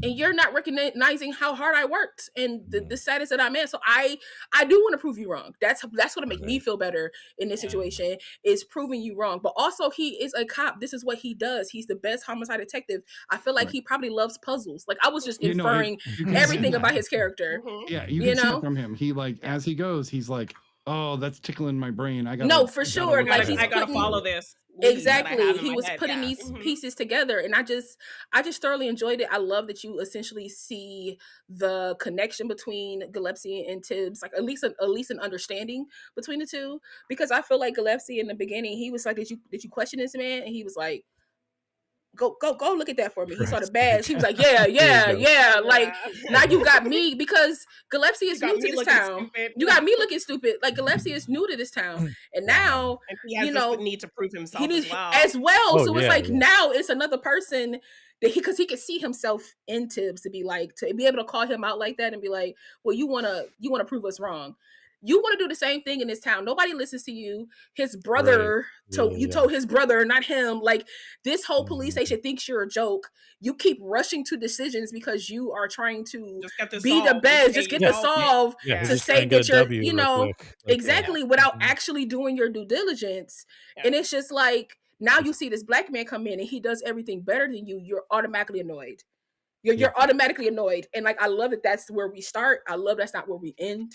We end with them kind of being on like understanding and almost like an equal footing to its to some degree. And as a person who loved the TV show, it was great seeing those origins, like where that comes from, because you still get that in the TV show. You still, when like the first episode pops up and Tibbs come in and things like that, like there's still that tension, and that tension goes throughout until they start to figure out and learn. And then when other people start bringing that tension in, now I have backup because you're not going to talk to my, like, so if you do watch the movie and you decide to watch a TV show, you can fall right into it. It's just as great. So I love this film. I thought it was really, really good. No, totally. Yeah. Also, the officer Wood driving by a 16-year-old's house. I don't care. Oh yeah. I don't care if she's doing this because I almost punched the dude he was in the jail cell with. Because one, you in jail and you saying don't put this man in the jail with me. You ain't better than me, honey. Asking me why I got on white men's clothes. Jail. You're in jail, sir. Yeah. We caught you trying to cross the border or something. You was trying to go over to Arkansas or something. I love that he's saying white man's clothes. I'm like, what are you wearing, dude? Literally. No, for sure. Redneck people thinking they're better. And to me, that really slapped me in the face, because I was like, you have gotten arrested. You're a bum. You had to steal money from someone dead to like finally have something good happen to you. Exactly. And you still think you better than this black man? Like, that's crazy to me that you couldn't be in the same cell as him. And he's the only person that was on your side. Yeah, but I love how Virgil kind of morphs that into kind of befriending an interrogation him on his side as well, because then they end up having this really friendly rapport. I love that. So I love how it how it switched. And that's why I wish a lot of people at this time in the South could have seen this film, because films like this change minds. Films like this gives perspective. Films like this opens people's minds, and but it also kind of like, I feel like in a way limits Black people, because films like this, it's like, oh, okay, I gotta be quiet. I gotta be quiet. I gotta be stoic. I can't speak. I can't say anything. I can't step out of line in any I can't step out of line, and that can be perceived as out of line, right? And that could be a slippery slope in like denying yourself and denying things and stuff like that. So like, I thought this film was really great, and I just wanted to punch everybody in the face. So I know, yeah. Well, I love the way he was so smart. Like he, even like when especially when he went to like Endicott's place, he like appealed to this man first. He didn't just come barging in there like man questions. Yeah, he's like kind of like working away in his space. And he's so like, flabbergasted. You know orchids? You know this? Flowers? About stuff like this. Yeah. And then he like pulls out this information. Yeah, like in a roundabout way. It's not directly at like it was just so genius. And then he finds out, oh, you guys are here to question me, like blah blah blah. Yeah, and then that's when you just told me all I needed to know. Anyway, so. Exactly. And that's when you overstepped and slapped this man and got your world rocked. Yeah. Okay. Got your world. Oh my god. That bottom lip quiver. I was like laughing. So I was like, yes. That bottom lip quiver was crazy. Okay. And him reverting back to like this really shitty power dynamic. You know, if this had been however many years ago, I could have just shot you right now. Like, what are you going to do about the statue? The little statue outside. Yeah, the little, oh my god! And Gillespie touched it. He touched it. I was like, I know. Like, and so you talk about like a lot of these things still feeling relevant. I literally had a friend who had a very similar kind of thing outside of her house. Oh no! Really? Yes, she was half white, half Korean, married to like a white guy from Texas. It was like a statue that belonged to his grandmother, and he loved it so much. And we would constantly like take that thing away, like but he loves it, and yeah. Okay, if he loves it, yeah.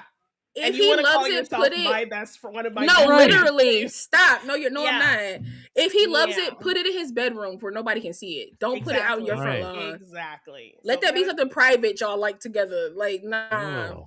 That's bizarre. So there are still people who have things like that. Who try to swing it with like, it was a thing for my grandmother. Well, your grandmother was very racist, and she should have got rid of this too. Yeah. It'd be one thing if you had it in a trunk below some newspapers from 1840.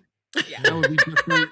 Stash in the garage. Exactly. That's different. I get it. I have a lovely picture of this figurine, so I will show you guys. Right. Take a picture. Throw it away. This is my great grandfather's like favorite white hood.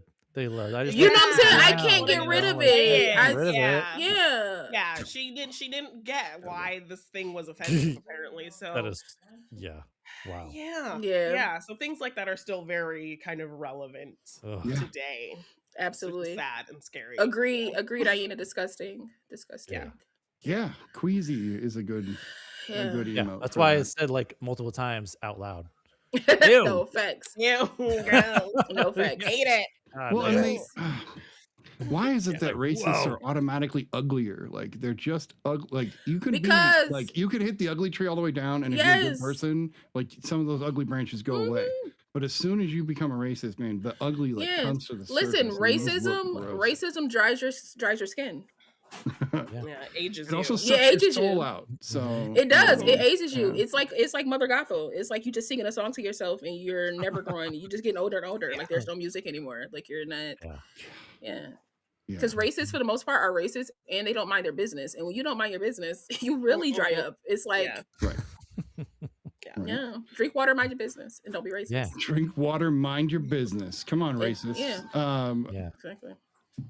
This was my first time seeing this as well, and I really wanted to just echo what you guys have said because it was so damn good. Like you're like, okay, where's this going? This is going there. Oh, and it's really going there, and it's like really a full-on detective story, but with all of these really important social issues being put out in a time when people were not wanting to. Well, they're not wanting to hear them now, but they really didn't want to hear them then more than ever. The dynamic between Gillespie and Tibbs is phenomenal. I loved watching Gillespie realize you could see him over and over again know that what he wants to do is the right thing, but he's been conditioned to do all this other bullshit. Absolutely. And I don't there's think all that these he's things going on. right. I don't think he's necessarily fully racist. I think he was just raised that way, but really just he started to see Tibbs as a man, as a person that he could look and up he's to. under pressure to get right. to I was about to say he's also around other races who are like telling him this is how we live. So now you gotta live. You gotta live how they live because you want to be a part of their crew. Endicott, that exactly. He's like, "What are you gonna do about it?" And he's like, "I don't remember that. I don't know. I don't know." That. And I like that was a good answer. Not knowing that is a much better answer than the wrong answer. Well, I was gonna say too. I like that. I like that they didn't make him just become this like white savior. Right. You know, he was like reluctant to like there were times when he did have to step in, but it was like a reluctancy there. Like when the guys jump how him. he's going to be viewed. Exactly. He like stands there for a second and watches them for a minute, and then just kind of calls them out. I was like, okay. And then, that interaction. Almost like a football coach. I got a football coach feeling in that moment. But I also got he's smarter than he lets on kind of a feeling because he was able to talk to the right people to find out where Tibbs disappeared to and then found him. He knew exactly where he was going. And that's not something you'd expect from a, quote, bad cop. Because we see Gillespie just being, as you said, lazy. He's a lazy cop. Lazy. They're all lazy. Because think about it. Nothing happens in this town and then something happens. It's like, oh, okay. Now he's under all this pressure to look Now I have to worry. I don't have to worry about the local drunks at the pool hall. I don't have to worry about, a cotton trailer got overturned, which that was another thing, like you were talking about, Brian, not just the cinematography, but also the production itself. They had like the little cotton trailers running around town. And if you were looking, they're in the background and they're leading you to Endicott slowly over the whole time, which was also a great, misdirection because it's not Endicott, right? Which I love because although when I saw that guy, that shifty dude behind the counter, man, I was like, what? I don't like this guy. He ain't giving that cop pie, and I don't like that. So I was okay with him not giving a cop pie. I was like, that's I'm kidding. Like I was like, good either, but like that's it sounded like most people in this town were shitty, right? Most of these people were not great. And it was just this whole investigation started to reveal how bad all of them really were, which is wild. So, so good. One thing that threw me off is that the first guy they arrest, I did not realize that was Scott Wilson, who played Herschel in on The Walking Dead. As an old man. So like he's a young guy in this, but he's an old man in Walking Dead. That's weird. That's crazy. Yeah, he so looks he's the nothing one like his old self. Recommended for that part. Right. It's his voice that made me realize it, not the look. Because as soon as he talked, I'm like, I know that freaking voice from somewhere. Because I watched Walking Dead until his character, until things happen. Anyway, I mean, that show is over until he died. I'm a spoiler. I don't like spoiling until he died. That show came out 3,000 years ago. Die in a zombie apocalypse. What do you mean? But I love Herschel though. He was great in The Walking Dead. Better in the show than in the book. In the book, he was an ass, and I'm glad he died in the book. Anyway, I liked how it's woven almost is the way I would describe this movie. It's definitely like there's a lot of ins and outs and over and over. You're like going over here. Wait, no, misdirection. Come over here. And you're really feeling like he's doing his detective work, right? Yeah, exactly what I was going to say. Yeah, it's like a more realistic way of how he's following. He's just following the evidence. And sometimes that's going to lead you on a, backwoods kind of direction that maybe isn't that. Yeah, it might be relevant, it might not, but at least follow it. Fill in a hole somewhere else, or it eliminates something, so now I can move on to something else. I love that this movie prioritized kind of the investigation aspect. It didn't let that kind of suffer in service of the kind of bigger, darker racial elements. Or drop it halfway through. There's a lot of movies that'll drop it and just go, no, it's a character story. You're like, what? But I wanted to guess. What are you doing? Like, you're giving me a murder mystery. Ginny and I didn't officially ask you what your take is, but you are the one that suggested these two films. What was your reasoning? I'm a huge fan of Sidney Poitier, and I'm always kind of trying to inject more classic older films onto this podcast. So, Black History Month, a great actor. I felt like maybe most of you guys hadn't seen these films. So I definitely wanted to kind of put that out there for you guys to see, because these movies are incredibly impactful, well acted, great film. So I definitely wanted to check those boxes for you guys. But yeah, I really love this film. Great performances. I had a friend who constantly used the term competency porn when you just like you get such a good feeling seeing a character be so good at their job in a movie. So I loved seeing Virgil kind of overcome all of this bullshit and really focus on doing his work and proving these people wrong. So even at the expense of his own life. Exactly. Really. Like to follow the leads, even in kind of the most dangerous situations. Right. And to kind of try to hold on to his integrity in that way. So I loved that was kind of a really big focus of the character.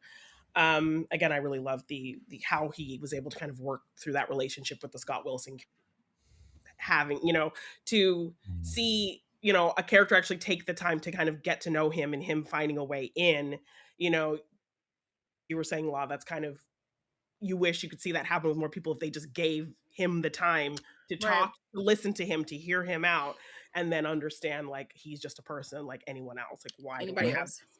And he likes onions on his burger like everyone else. Exactly. Like yeah. Now you're talking. Yeah. So just the dynamic. Bryce like got my attention. Yeah. Just the dynamic between him. That's and what he said too. Really just well handled. I love what you guys were talking about in kind of pointing out his reluctance, kind of, agree with him or work with him because of the pressure he's under, and again, trying to fit in, but also feel like, he has some kind of credit for him solving this case and not giving it all to this man who came into his town and all this kind of thing. So you guys said basically everything that I was kind of thinking. So I'm just really excited that you enjoyed the movie. Yeah. I also want to point out too that in this town, what seems like full of white men, right? Right. Okay, let's just throw that out there. There's 3 women in the whole film. Like, okay, and one was 16 and essentially got pregnant by somebody she probably shouldn't got pregnant by. One and was stalked by a cop, which is the woman whose husband died. Right. That's what I wanted. Yeah, I wanted to bring her up because her character was barely in the film, but was in such a position of power. That I don't think that like white, and even if they do understand it, I just feel like white women don't understand this is the power in which you have. Right? Like instead of sewing the hoods, right, you can dismantle them and make some things better because you are in a position of power that a lot of people aren't. The moment she said, "Don't take that Negro man off of this case." Yeah, you guys are incompetent. You're not doing nothing. You're not doing your job. Yeah. Right? Even though on the flip side of that, she still got played a little bit because like the mayor was like, listen, it's gonna win on whatever. It's gonna win. We gonna win regardless. So if you keep him and it fails, it's her fault and it's his fault. It's not our fault. We was doing our best to do the thing. Figure it out. And it's like, so he was still underhanded, but she still was in a position like, listen, keep this man on this case. If it don't work, I'm pulling my husband people out because now I have the power to do that. And I'm like, and I sat there and I was like, how many women, how many white women just heard things, let things pass, and could have been in a position to stop something, or like an Emmett Till made things happen that shouldn't have happened. 90%. Literally. And so I was just, I thought you were asking. That's rhetorical. I apologize. No, absolutely, very figuratively speaking. But I'm just saying that like it just slapped me in the face when that happened. And I was like, boy, that's the power that's there to unite, but don't want to, like, I was just like, that's wow. Still a problem. Yeah, and that's still like a huge problem because a lot of people think that more for other people is less for them, and it's really not. But that's Kung Fu Panda knowledge, so it's fine. 100%. Let's go ahead and rate into Heat of the Night, and then we'll get to Guess Who's Coming to Dinner. So we're gonna go in order. Brian, it's a 10. 10. All right, Lava. So good. I thoroughly enjoyed 9.5. 9.5. Oh, I guess that's me next because I had Janine. Yes, you next. Yeah. It's a 10. This is a classic for a reason. So 10. Janine? Yes, 10. Great. 10. So it's a 9.98 or something. 9.9999999. Right. All right. So we do have the next Sidney Poitier film, which is, of course, Guess Who's Coming to Dinner, released the same year. Totally different director. And this also stars Spencer Tracy, Katharine Hepburn, and then Catherine Houghton, I believe is how you say her name. Yeah.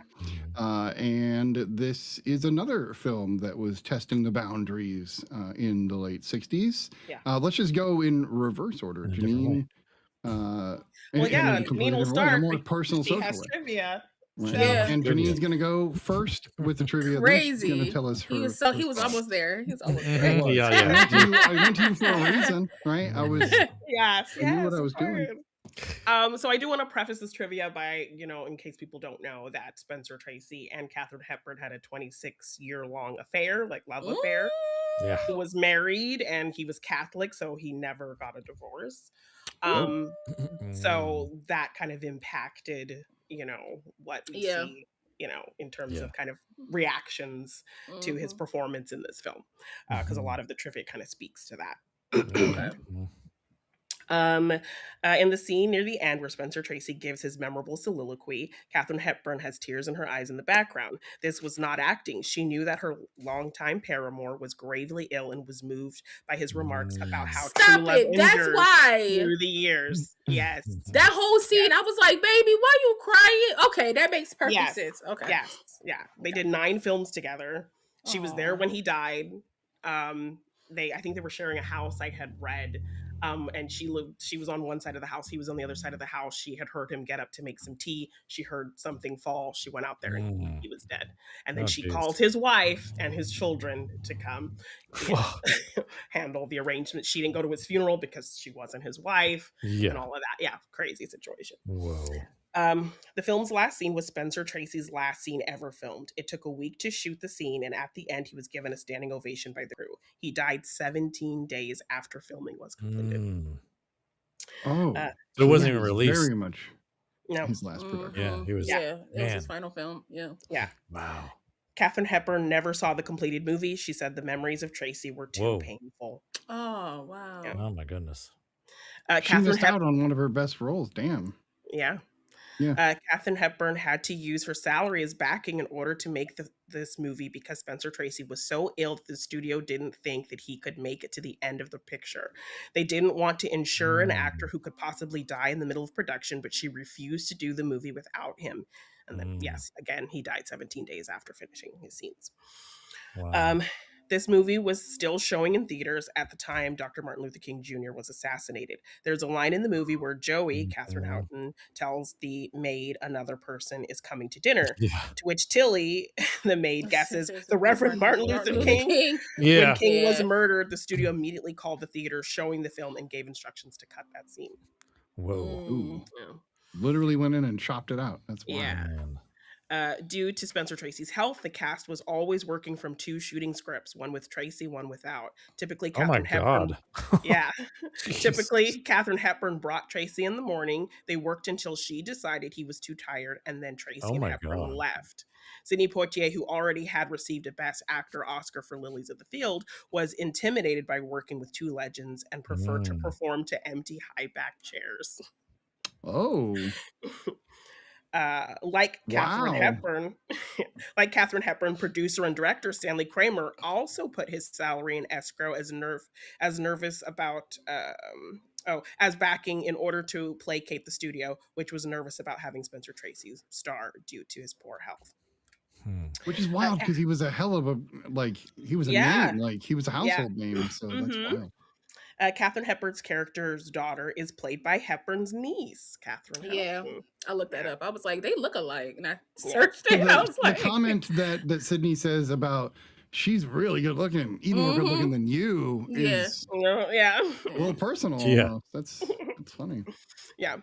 A fun little connection here. Spencer Tracy received a posthumous Best Actor Academy Award nomination for this film. His widow Louise attended the ceremony in the event that he would win. However, the award went to Rod Steiger in For the Heat of the Night, which was also starring Sidney Poitier. Mr. Prentice. Look at Sidney lifting these 2 dudes up. Look at that. Yeah. They both got nominations. I know. Love it. Yeah. Mr. Prentice, Roy Glenn, says to his son, John, in 16 or 17 states, you'll be breaking the law. You'll be criminals. By the time people saw the movie, this was no longer true. On June 12th, 1967, the U.S. Supreme Court, in the case Loving versus Virginia, declared anti-missegregation laws unconstitutional. Crazy. So the movie, so that's interesting. That's where art is imitating life, because life was ahead in a sense of the film. Right. That's interesting. Yeah. And there's a film to that too. The Lovings, I believe. There's a film. Oh yeah. To that whole like Loving case. Virginia. Yeah. That whole I think it's just called Loving. It's called the Loving. Yeah, with Ruth Negga and what's his name? Joel Edgerton. Joel Edgerton. Yep, and Joel Edgerton. Again, more Joel. We were talking about Joel Edgerton before the show. Me and Aina. That's funny. Yeah, it was really good. So. The film debut of Isabel Sanford, who later gained fame as Louise in The Jeffersons. In 1981, she became the first African-American woman to win an Emmy Award for Outstanding Lead Actress in a... We got a frozen... And then also... she's back. Something I also had seen about the film is the fact that Joanna and John meet in Hawaii, and he talks about kind of she thinks all of their kids are going to be the president of the United States. Apparently, Obama's parents also met in Hawaii. Yeah, they did. So and, that's actually quite funny. Yeah, that is funny. Things are starting to line up here. Wait a minute. Yeah. I like the joke he made. He was just like, she's very ambitious. I'm just like, maybe Supreme Court justices, like he kind of make that joke. I think that's funny. Janine, I'm surprised you didn't mention the other connection these two films have. There's an actress. The actress that plays his mother. Oh yeah, his mother. Yeah, it's also in the Heat of the Night. The lady who runs the shop. Yeah. That's right. Yeah, I knew he was familiar. Yeah. Okay. Yeah. Okay. Again. Yeah. Yeah. And I think the actor who plays his dad is only like a few years older than him. I was literally looking at this man and I was like, that's our age. 5 or 6 years apart or something funny. Like that. Yeah. I was like, stop the press on father and son right now. I said, so he died only 3 years or 4 or 5 years after this movie as well, by the way. That was interesting. And I believe the cab driver also was the stand-in for Spencer Tracy for years. That cab driver. Giving him looks. I did not like that look. But also look at the road. No. Right. Yeah, what are you doing? Stop looking back here. Yeah. Drive the car. Right. Really, literally. I think taxis should not have a rear view mirror, but that's just my opinion. Like, stay out of my business. You got 2 side mirrors. Facts. Exactly. What was I thinking? There was something else I was thinking. Janine, tell us what you think about Guess Who's Coming to Dinner. Yeah, I absolutely love this movie. And like, if you think about it, kind of, there's not a ton of movies that really delve into this topic of interracial dating, marriage. So especially in the 60s, this is a really kind of interesting thing to take on. I love this movie as kind of a tour de force. Like, every single actor, big and small, has a great monologue, has a great impactful moment or scene. I was watching this movie and then my sister came over and she's not even like a huge movie person, but she sat down and was kind of just sucked in. And there were moments where I would turn and look at her when somebody was like, having one of their big kind of monologues, and she was just kind of like welling up with tears and things like that. Like when he's having the kind of big fight with his father, I'm looking at her and she's just like so invested. You were so proud of yourself. You were like, I nailed this. I nailed this. I did that, right? Yeah, because my nephew was there, and so like, usually my sister would like put on some stupid cartoon thing for him. Right. But I left it going up real bad. And of course he was like, I'm bored. This is boring. But I left it on because my sister was like, I want to continue watching this. So just a super impactful film. I love what everybody's doing here. I really found the Tilly perspective incredibly interesting to see a Black person of an older generation kind of be stuck in that way of living, and to think that something's wrong with Sidney Poitier for wanting to be more, or he's acting higher than his status should be. So it was a really interesting perspective. Yeah, he's not even that good. That was so funny. That whole scene they have together, like where she's just like goes off on him. She's in his face. She is in his face. So really kind of an interesting perspective that I don't think we really think about, that, you know, not all Black people kind of liked this shift of equality because they were very much just all they've known is kind of and you were safe. You were safe in this position. Exactly. I didn't get hurt in this position. Like it's scary to like. So why would you switch up? Veer out of that. To, you know, absolutely.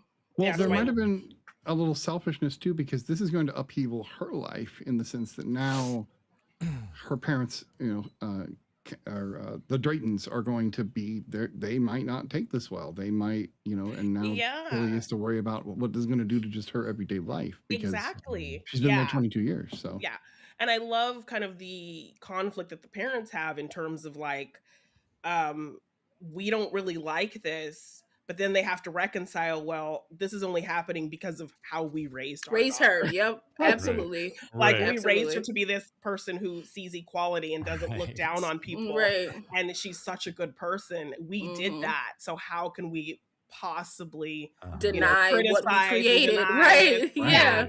Yeah, exactly. And I love Joanna's enthusiasm. Like she doesn't care what anybody has to say. She's just open and honest, you know, confident in this love, and despite kind of the challenges, like I love how resolute she is. Pushy. She's a little pushy. She's a little.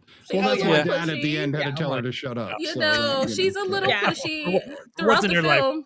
Listen, he was like, "This is the last time I'll be able to tell you something." Okay, I'm taking you. Shut up. I was like, "That's a good scene." I was like, "That's good."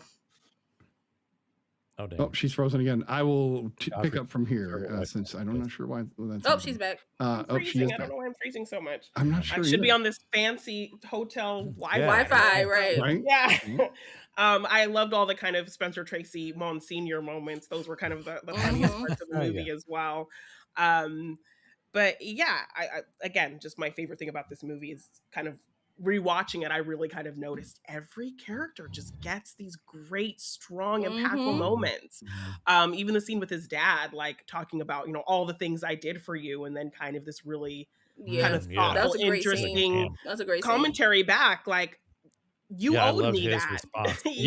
That was your responsibility. Really, that's not the other way around. I don't owe you nothing. I didn't choose to owe you nothing. Yeah, exactly. Like, and you might not have been expecting him to respond that way. You might have been thinking like, "Oh, you're right, Dad. Thank you so much for everything." But no, I love the way I love the way he responds. I'm 37 years old, my baby. Like, I'm gonna need you to chill out. So yeah, I love that scene. Yeah, no, parents saying that kind of thing always drives me nuts, because like you decided to do all that. Yeah, that was your decision. Like, you never asked me my thoughts on being born or being raised, or if I wanted to be here. You could have not. You provided it all for me. Mom didn't want a jacket. You should have made sure she got a good jacket. That's on you.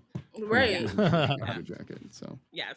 I love how Katharine Hepburn in this film, she's kind of the first to break and be on her daughter's side about this whole situation.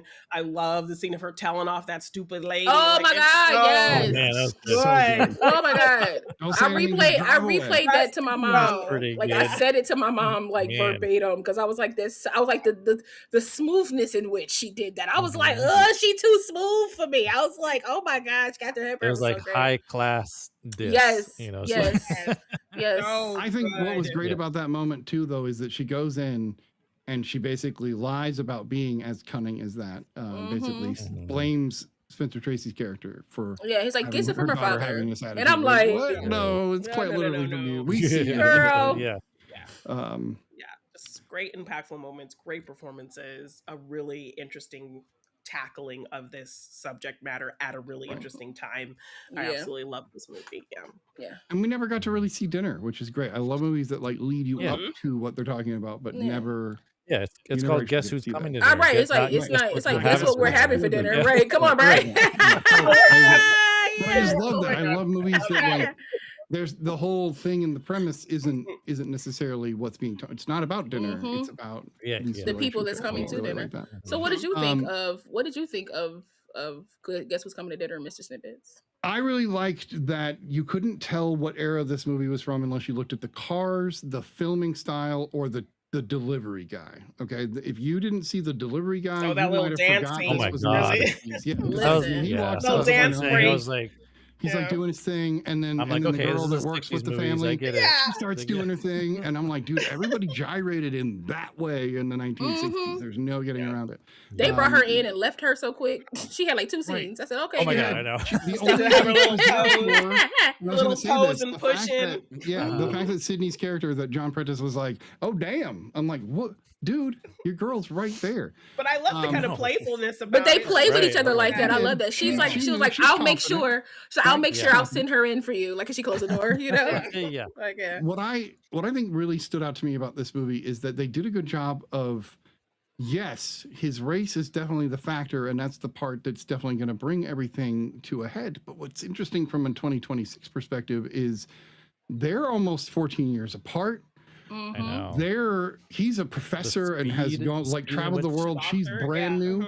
10 days. 10 what days, the hell? Like, what?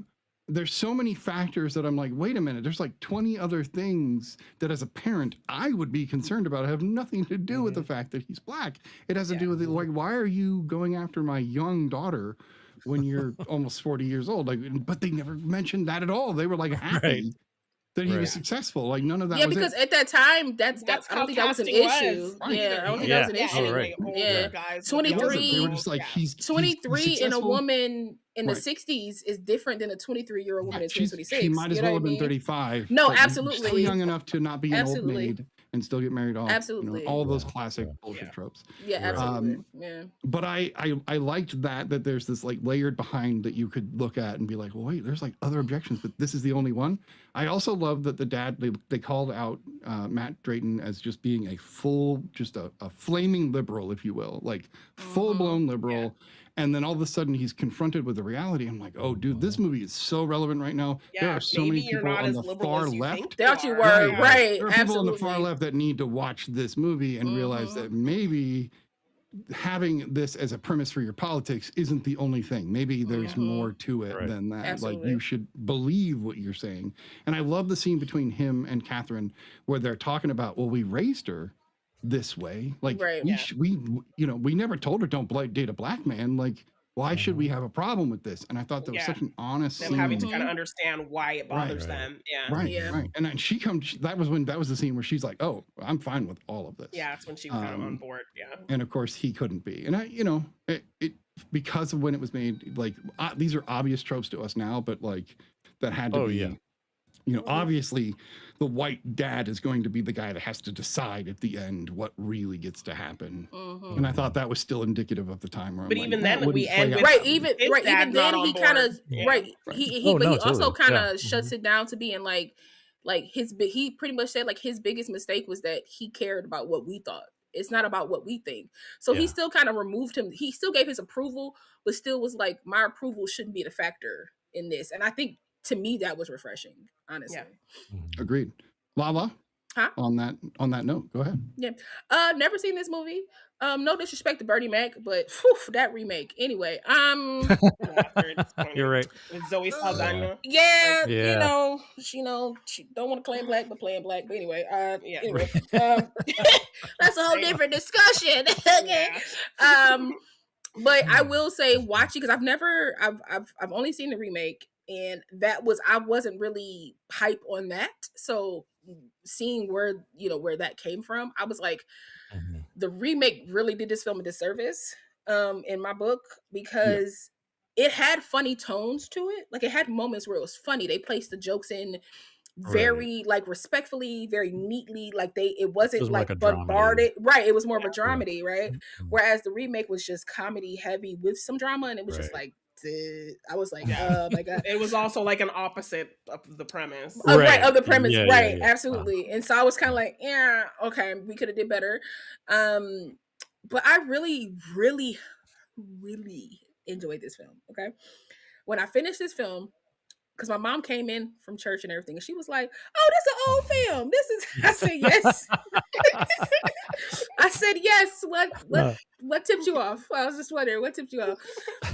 And I was like right towards the end when she came in, so I kind of finished it. And she had sat down to like watch it with me, and she was like, "Oh, is it over?" I was like, "Yeah, girl, it's over." But let me tell you about it. So I just like literally told her the whole movie while she was like doing stuff. And if I tell somebody the whole movie of something, that's me really enjoying it. And I thought this film was so well done. Y'all know how I feel about characters and character development and like characters moving through like scenes, stuff like this. Every character had a purpose. Every character moved with a purpose. Every character's perspective I could see clearly. There was no muddying in perspectives. You know, I brought up to my mom, I was like, the Tilly. I was like, I thoroughly understood her perspective. One, she's like a third parent because she raised that girl. Yeah, totally. So she's already going to have a protectiveness over her that like even to a strength that like maybe her parents don't even have. No disrespect to her parents, but it's like she was probably there for the midnight feeding. She like she did I'm sure she did a lot. So like now she's like, okay, you brought this black man in here. That's not how this world works. What are you trying to do? Some motivation, right? What are you trying to do to this family? What do you want from this family? I won't let you hurt her or this family because in turn it hurts her. You know what I'm saying? Like this is my livelihood. This is what I do. But also she's indoctrinated to like think that like this is where Black people are going to be for all time. And straying out of that is causing because that's like all mischief and trouble. Right. That's all she's known. How dare he try to try to rise above his station to be more than what he is. And that's just her limited thinking because of the world's limited thinking, right? And so I understood her point. Monsignor, I understood his point. He was just like, hey, this is dope. This is dope what y'all doing. Y'all look great together. Like, what are you talking about? I in on you, Law, when you're in the middle of a good point. But I'm going to need to let you host the rest of the show because I absolutely have to bail. Something came up. I have no choice to go. No worries. Right. You guys have fun. It's a 10. I'm going. Okay. Have a good night, Snippets. Nice to meet you. Night, guys. Bye. So like amazing. I understood Monsignor. He's hilarious, by the way. He's a hilarious character. Loved him to pieces. It's just I understood everybody understood like even like Katharine Hepburn, the mom, she's confused. She's like she wasn't on board. Which is why I think like when the husband was like, you know, my wife just clings on to what my daughter says and does, her emotions. It wasn't even like that. You wasn't here in the beginning, bro. Mom wasn't on board. You know, Mom wasn't on board. I thought this film was laid out so beautifully. Whoever wrote this script wrote amazing words. The argument between the I'm about to call him Tibbs. Lord have mercy. The argument between John, the argument between Prentice and his dad was so good because he's like you see yourself as a colored man. I see myself as a man. I said I yelled out, that's a bar. My sister, she was like, what? No, for real. I was like, that's a bar because that alone speaks to the generations, especially in like the Black community. Like you had to grow up as a colored man. And you raised me to grow up as a man. Like that's the difference between how I look at things and how you look at things. And I was just like, whoever wrote this script, they painted it so perfectly for his mom to talk to Joey's dad, to talk to him and be like, hey, you forget what it's like. Y'all forget what it's like. Like you and my husband forget what it's like to like when sex is off the table. When sex is off the table, y'all forget what that passion is. You forget what this is. And I think that was a catalyst that made him really take a step back and really look at everything. Yeah. Because he got offended. He got offended.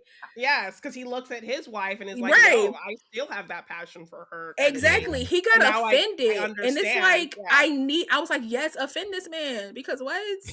Like, offend him. I loved every single thing about this film.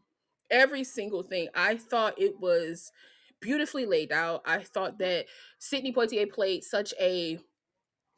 I love seeing him smile, even though he did smile all the time. Because I feel like Sidney Poitier, his roles, he just be like... Oh, yeah. He got always be like kind of like gruff. And that's the thing I noticed too. I was like, it was weird to see him smile. I was like, right, like smile and like laugh and be like be playful, be a little light. So I thought that was great. Seeing him be like that, I was like, because to me, I bought into the love. I was like, look how they are together. I was like, Yeah, they're this cute. is too cute. Why would you want to break this up because watch of the To Sir with world? Love if you want to see him dance. Ooh, okay, adding it to the list. I just thought that this was very, very well done. It was so beautiful. The acting across the board was amazing. And I will say, Spencer Tracy's like monologue at the end was just chef's kiss. Tears every time for me. It was just no. I teared up. Like I teared up. I had to like catch it in the corner, you know, a little bit. You know, I thought it was very because he had all day to think about this. He had all day to think about this. He had different conversations with multiple people. He's been through all these things, and now because I like the fact that like Monsignor told him, he was like, now you're faced with what you say in your newspapers. You're faced with what you claim you believe in. So what are you going to do with that? And I was like, this is such a powerful, like it deserves its place in like the history books of film, you know, because in the Congress library as well. And it's just beautiful. I thoroughly enjoyed this. Guess Who's Coming to Dinner. Yeah. Bri, did you give us your thoughts on Guess Who's Coming to Dinner? Nope. I didn't think so. Give us your thoughts on Guess Who's Coming to Dinner. I was like, I don't think Bri went. So yeah, go ahead, Bri. Yeah. It's always interesting when we do these like kind of things when it's like so many similarities, like there's similar themes going on, you know, same actors, and it's like, and like it's another one of those movies that I hadn't seen. You know, it's in the lexicon of like great films, and it was like a surprise for me because I love, and like I know not supposed to compare. They're very different films, but it was hard for me not to compare the two films because I just loved In the Heat of the Night so much. Yeah. That it was hard for me to like I have to say I like this one less. Like, I couldn't like, you know, I'm like In the Heat of the Night was just like so powerful to me. And like all the things you guys are saying about Guess Who's Coming to Dinner, you know, it's like every single thing. Yeah. Like In the Heat of the Night is like a perfect film. And this one I had some stuff with it. It's all silly stuff, but you know, it's like the cinematography wasn't, you know, doing it for me. There was definitely times when I'm like, man, this just looks like a studio. Like this just really looks. Yeah, it feels very staged, like lit. that kind of background, like a matte painting in the back. Clearly. Yeah. So there's some of that sticks out for me. I know someone said they loved the dancing scene. I was like, I get it. It just really. I'm like, where did what? This come from? It's so like random. I know. Like where are we going? Like what is this? This guy is like, because the meat it just felt, it just felt too silly because like, and this film hasn't been like that the whole time until this moment, and it's like, oh whoa, you know, it just felt very Austin Powers to me for, you know. That's funny. So, but anyway, and like we didn't mention the music. Quincy Jones did the music for In the Heat of the Night. Yeah. Amazing. Yeah, it was amazing. Anyway, and Ray Charles sang the song. Yeah. Anyway, we're not talking about In the Heat of the Night. Bryce said, let's go back actually. Can we go back actually? Yeah. But it's still like such a good film. Like there's some, like it felt like theater too. Like it felt like we were watching like a stage play. A lot of it, especially kind of every character getting those monologues. Yeah. Right. Yeah. No. So many, like everyone gets their moments. Like Tilly to me has a lot of like fun little quips and comebacks, and like she's just like so sharp. I'm like, don't mess with Tilly. Like the funny gag of them going back to like tell Tilly, hey, there's more people coming. Another person. They keep coming. Oh, you're gonna piss Tilly off. Like, they were like, she was like, yeah, so make another pie. I was like, make another pie. She making this from scratch. Like, what do you mean another pie? Tilly. Yeah. But again, like the impact of this film, you know, cannot, you know, be like overdone or like understated. Yeah. It's like, it's such a, and to that, to its, you know, to its credit, I feel like it's kind of like ahead of its time in a lot of ways too. But like it was, I mean, it was like kind of right there along with it, but it's like, I imagine that we've come, you know, a little bit from this film, absolutely. but I'm sure there's still But in some spots we haven't, absolutely. Right. Oh, Yeah. yeah. As far as like interracial relationships and whatnot. Yeah. But yeah, and you guys made some great points about them having to reconcile those things, like the whole mostly around well, yeah, we raised our daughter this way. She's not getting this from somewhere else. We have to look at ourselves as to why. And they essentially, without repeating the exact same thing, they say that about Prentice, about John, because he's like, his dad's like, I walked 77,000 miles to do this, to make this. I also cut grass at night to get you so you could be in your books. Okay, you raised me to be better than you. And you just said it. Do the same thing for my son. For my son to be better, but then you still but you still want me to be in the place. You still want me to be a colored man like you. Yeah. When you raised me to be the opposite, and I was just like, the same side of the coins, like the mirror imaging of that was so good. Mentality of I don't think we realized that we raised them to be better than us, to do better than us, and them just now kind of to have more courage than us, conflict with, because now it's in conflict with something that they it just goes to the whole thing where it's like, when anyone's coming to you with something like that, it says more about themselves than it is any kind of thing really about you. It's always about themselves. And so there's so many great, Sidney Poitier again kind of has a commanding presence role in this film. Absolutely.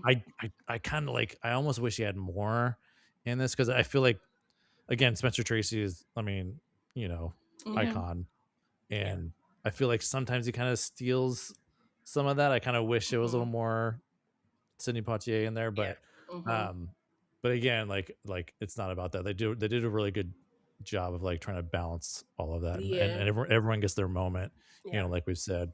And like what Snitty had mentioned too, the thing that kept popping into my head was everyone has such a problem with his race, but the thing that kept popping in my mind is it's only been 10 days, right? No, for sure. The age gap is huge. But I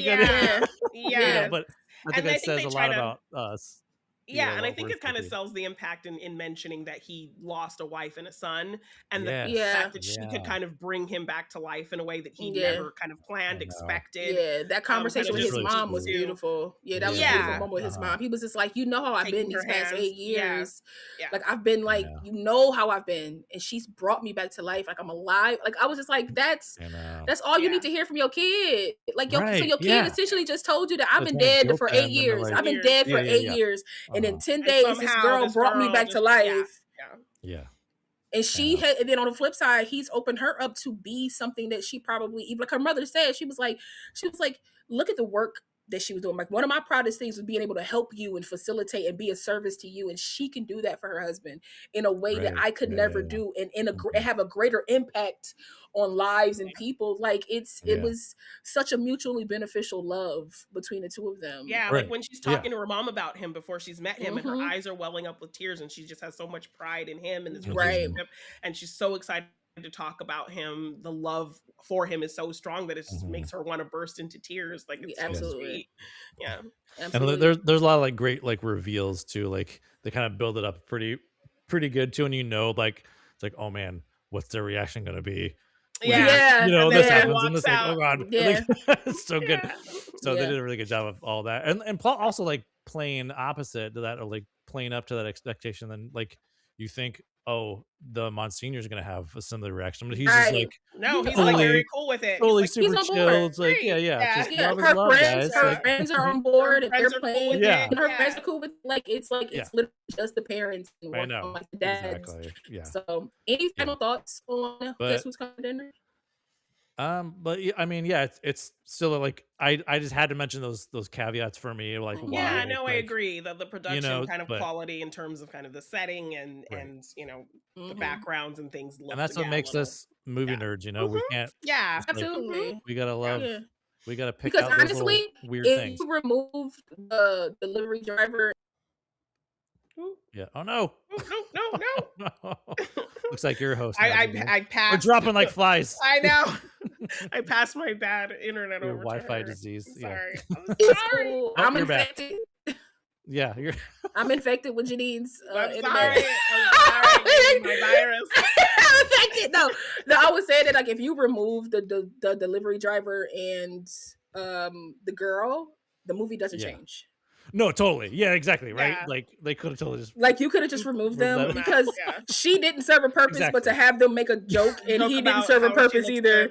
Yeah, it didn't serve a purpose. So like I just felt like they were like it was somebody's kid on set and they were like, "We'll give her a role real quick. Yeah. She got a nice little dress she could put on. Like we'll give her a role." Exactly I mean, if anything, if you really want to be really kind of thoughtful about it, like showing like a younger generation of two different races of people right. being able to get along and just kind of speaking to that in a kind of very light surface way.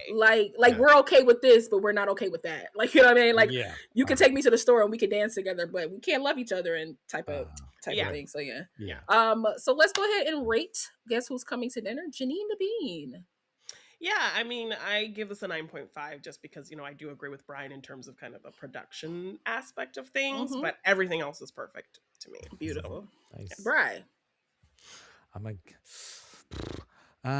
give it a 9. Listen, I was waiting with bated breath. I was like, oh. For me, I'm a echo Mr. Snippets. This is a 10. This one's a 10 for me. I can't not talk about it enough. I know my mom was like, okay. She's like, yeah. Let me go to my room now. Let me go to my room. I just kept talking to her about it. Okay, but yeah, that is the show, you guys. I really don't know how to end this because I don't pay attention to Snitty when he does it.